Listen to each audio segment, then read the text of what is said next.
আমাদের সমাজে একজন নারী যদি কোনো কারণে ডিভোর্সি হয়ে যায়, ডিভোর্স হওয়া মানেই যে নারী খারাপ এমন না। ডিভোর্স এটা যে কোনো কারণে হতে পারে, উভয়ের দোষের কারণে হতে পারে, অথবা উভয়ের বনিমনা না হওয়ার কারণে হতে পারে। অনেক সময় দেখা যায় যে একজন ডিভোর্সি নারী এক জায়গায় ভালো নাই, কিন্তু আরেক জায়গায় খুব ভালো আছে, এটা হতে পারে। কিন্তু শুধুমাত্র ডিভোর্সি হওয়ার কারণে ভালো জায়গায় বিবাহ হতে চাচ্ছে না, ভালো কোনো পরিবার থেকে আসলেও এলাকার লোক ভেঙে দেয় যে না, মেয়েটা ভালো না, ডিভোর্স হয়েছে। বিশেষ করে যারা বিধবা, যাদের এক দুইটা সন্তান আছে, এই নারীগুলো তো আরো বেশি কষ্টের মধ্যে থাকে। এক তো পরিবারের লোকই রাজি হয় না যে থাক, দুইটা সন্তান হয়ে গেছে, তোকে বিবাহ করার জরুরত নেই। এরপরে যদি কোন রকম পরিবার রাজি হয়, তো ভালো পরিবার তাদেরকে বিবাহ করতে তৈয়ার না। যদি বিবাহ করতে তৈয়ার থাকে, তো এখানে অনেকগুলো ডিমান্ড এসে দাঁড়ায়। কেউ কেউ বলে যে না, আমি তাকে বিবাহ করব, কিন্তু ওই সন্তান, আমাদের কাছে অনেক ভাইরা বলেন যে যদি কোনো মেয়ের সন্তান থাকে তাহলে আমরা তাকে বিবাহ করব না। তাহলে সন্তান থাকলে একজন বিধবা নারী, তার দুইটা সন্তান আছে, তার স্বামী কবরে চলে গিয়েছে, তার সন্তানগুলো এখন আপনি যদি বলেন তাকে বিবাহ করলে তার সন্তানগুলো আমি পালবো না, তাহলে এই সন্তানগুলো থাকবে নানির কাছে। এই সন্তানগুলো বাবাও হারাইছে, মাও হারাইছে। তো এই জায়গায় দেখা যায় যে নারীরা তখন চিন্তা করে যে না, আমি সন্তানকে নিয়ে থাকবো। কিন্তু নারীকে যদি অপশন দেওয়া হয় যে আপনি আপনার সন্তানের সাথেই থাকবেন, আপনার ইয়েতিম সন্তানকে আমি দেখভাল করব, তাহলে কিন্তু এই নারীগুলো সহজে আগে যায় বিবাহ করতে পারে। তো এই সমস্ত নারীগুলোর বিবাহের সমাধান, এক বিয়ের যে প্রথা আমাদের দেশে আছে, এই এক বিয়ের প্রথায় কখনোই এই নারীগুলোর বিবাহটা কখনো সহজ হবে না। কারণ প্রথম বিবাহের ক্ষেত্রে মানুষ গরিবের বাড়ি বিবাহ করতে চায় না, প্রথম বিবাহের ক্ষেত্রে মানুষ এটা বোবা নারীকে বিবাহ করতে চায় না, প্রথম বিবাহের ক্ষেত্রে মানুষ এটা ডিভোর্সি নারীকে বিবাহ করতে চায় না। কিন্তু আল্লাহ তাআলা যে বিধান একাধিক বিবাহ, এটা তো আসছে মানুষের মঙ্গলের জন্য। তো যখনই একাধিক বিবাহতে নারীগুলো রাজি থাকে, না চাওয়ার কারণটা কি? এটা কি মানে আমাদের সমাজের হ্যাঁ, বাস্তবতা? এটাই এটাই আমাদের সমাজের হিন্দুয়ানি সমাজের কুসংস্কারের এটার প্রভাব আর কি।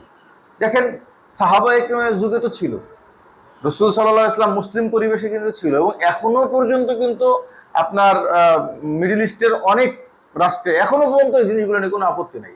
আপনার এই যে উগান্ডা বলেন, এরপরে ইন্দোনেশিয়া, এই সমস্ত জায়গায় মানে একজন নারী কারো তৃতীয় স্ত্রী হওয়া, চতুর্থ স্ত্রী হওয়া কোনো দোষের না।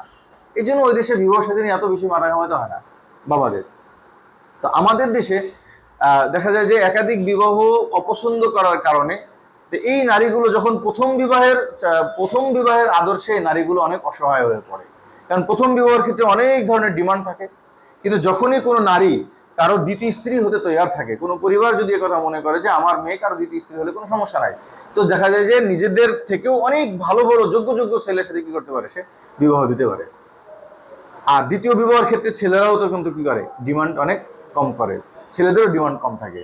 দ্বিতীয় বিবাহের ক্ষেত্রে ডিভোর্সি বিবাহ করতে তার কোনো আপত্তি থাকে না, একটা বিধবা বিবাহ করতে আপত্তি থাকে না।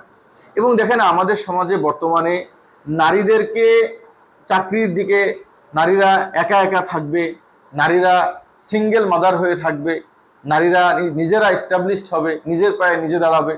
এমনকি কয়েকদিন আগে আমাদের কাছে এক ভাই আসছিলেন, যে উনি এমন সংস্থায় কাজ করে, যে সংস্থার মেহনতি হলো এটা, যে যারা বেশ্যাবৃত্তি করে, পতিতাবৃত্তি যারা করে, এদেরকে কিভাবে এদের অধিকারকে কিভাবে বাস্তবায়ন করা যায়। তারা এটা চায় যে একজন যে পতিতাবৃত্তি করতেছে, সেও যেন সমাজে তার বুক ফুলায় চলতে পারে, সেও যেন সামাজিক স্বীকৃতি পায়।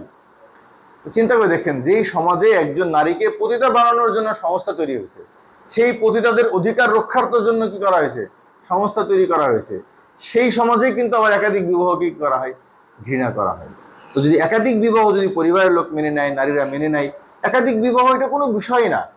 হয়তো সাহাবা ইকরামের যুগে এটা অ্যাভেলেবল ছিল। নবী করিম সাল্লাল্লাহু আলাইহি ওয়াসাল্লাম তার মেয়েকেও, আপনি দেখেন রুকিয়া রাদিয়াল্লাহু তাআলা আনহা, রাসূল সাল্লাল্লাহু আলাইহি ওয়াসাল্লামের মেয়ে উসমান রাদিয়াল্লাহু তাআলার সাথে বিবাহ দিয়েছেন তৃতীয় হিজরিতে।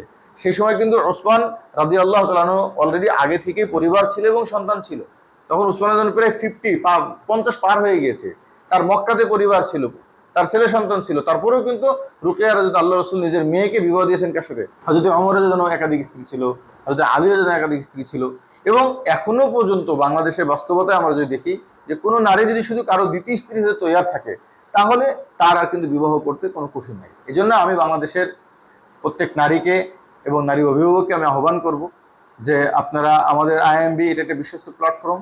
যদি আপনি আপনার মেয়েকে বিবাহ দিতে কষ্ট হয় বা ভালো কোনো পাত্র পাচ্ছেন না, তাহলে আপনি একাধিক বিবাহ আদর্শকে বুঝুন, মানুন এবং আমাদের সাথে যোগাযোগ করেন। ইনশাআল্লাহ দায়িত্বশীল ছেলের সাথে সহজে বিবাহ হয়ে যাবে ইনশাআল্লাহ।